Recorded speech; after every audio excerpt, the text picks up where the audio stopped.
When did you realize your friends were actually fake friends? In this second part, we get to know how to deal with toxic friends and ultimately how to get rid of them. Story 8.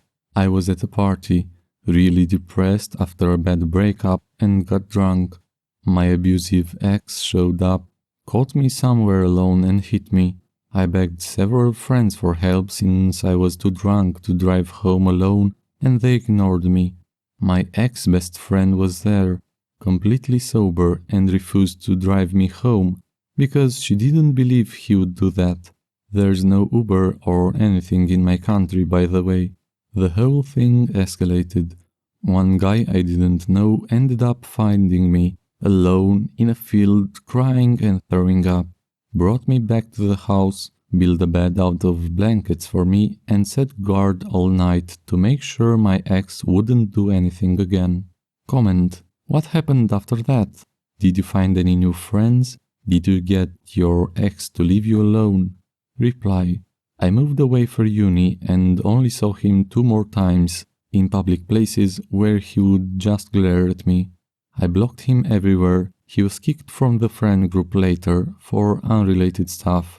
I no longer talk to the ones from the friend group that were at the party.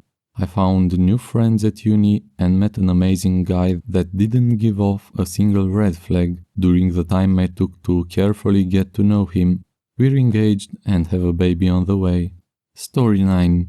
Finding out they have an inner circle group chat that I'm the only one not in it. Comment: this is the worst feeling. When I was in my mid-20s, I worked a job where 4 of us had the same position. The 4 of us did everything together. Then I made a mistake and I apologized for it. But one of them just could not seem to forgive me and aggressively isolated me from the group. I remember how shitty it was to discover that they had a whole new group chat that I wasn't included in and had done all these social things without me. I've always been lucky to have a lot of friends, and I figured out after a while that these people weren't going to be it for me. So I stepped away from those friendships and invested in my actual friendships. It still makes me mad looking back though. Story 10. One friend stopped replying to my texts right after we graduated from college, like the same week we graduated.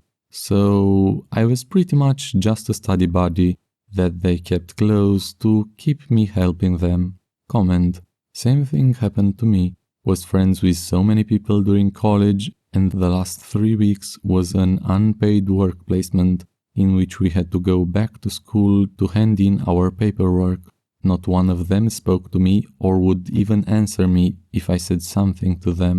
Became clear that I was only valuable to them when I was helping them.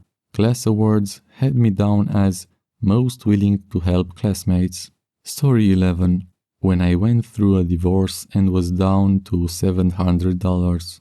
Most difficult period, and weeded out all those who friended me for my generosity because I was well settled. Started over and have like 2 true good friends. Edit. Thank you all for your well wishes and wisdom-filled comments.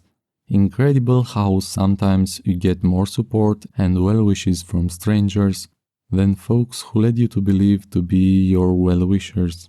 Comment: 2 real friends is better than 100 fake friends. Hope you're doing well. Story 12. Like I suspect for a lot of people, getting divorced was a real eye-opener. I started with a core group of close friends who had all met in our late teens, early 20s, and one of them introduced me to the woman who I would ultimately marry. Well into our 40s, they were what I considered to be my family, but when the divorce happened, things spiraled. My best friend stuck with me, but his wife was the one who orchestrated things in our group, and she was best friends with my ex. I was expecting the 2 of them to insulate for a while, and I knew it was painful for my ex to be around me. So it was no surprise when I stopped getting invitations to cookouts, etc. But then I noticed that the other members of the group were also avoiding me or ignoring me. I'd see on Facebook that one of them came into my town to go to a concert for a band that they knew I liked and hadn't so much as texted. Birthdays rolled around and nobody would call.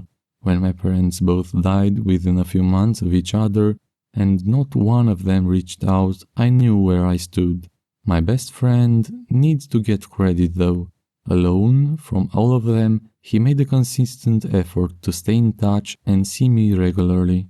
He was there when my parents died, and through everything else, even though his wife clearly disapproved. I think finally after this nonsense had been going for several years, he told her how ridiculous it all seemed and that the entire friend group tried to reconcile. I made it clear right from the start that there was no guarantee that I'd ever find space for them in my life again. This is all very apropos right now, because they are having their first big post-COVID party in a couple of weeks and I'm invited. People are coming in from all over the country, and the only one I give a shit about seeing is my buddy. Story 13. When I was in school, all my friends and I did different A-levels. Despite us all having different lessons to each other, they would wait for each other to go to lunch together, but they would always forget about me. Like, I'd come out and they wouldn't be there, so I'd have lunch by myself. And then they'd come back and tell me they thought I was with them. I was the only one they didn't wait for. I've only seen one of them since we left school. She had forgotten my name, so that sucked. Comment. I think a lot of people experience this. When I left school, I entered college with 6 friends from school. I kid you not, by the second week mark, all of them went their separate ways. I think a lot of people want to reinvent themselves when in college, maybe for better or worse. Right now, I only talk to 3 of my friends from high school. I just hope I find a friend one day that truly cares, but they are very rare in this world. Story 14. When I realized literally just being in the same room as that person made me miserable. It's because the person was extremely self-conscious, to the point that they would overcompensate by putting others down every little chance they had to make themselves feel above. I kept wondering why they would keep throwing me under the bus for no reason. Like we had been friends for years. Why would they treat me like this? Took me years to figure out exactly how bad of a friend they were, no matter how hard they pretended not to be. It took me an entire year of ghosting to stop being friends with that person, because they loved putting me down so much they wouldn't stop calling me, texting me, trying to contact me for a year with no response because they could not understand how someone could possibly want to stop hanging out with them because they are so perfect. Before the last story, you can check the description, comment about the stories that you had similar to this, and maybe like and subscribe. I have more videos like this on my channel. Story 15. For anyone who's quite young reading this or just leaving college, don't confuse fake friends for people becoming adults. It's extremely normal for adults to lose touch with older, close friends due to life circumstances, children, distance, work, etc.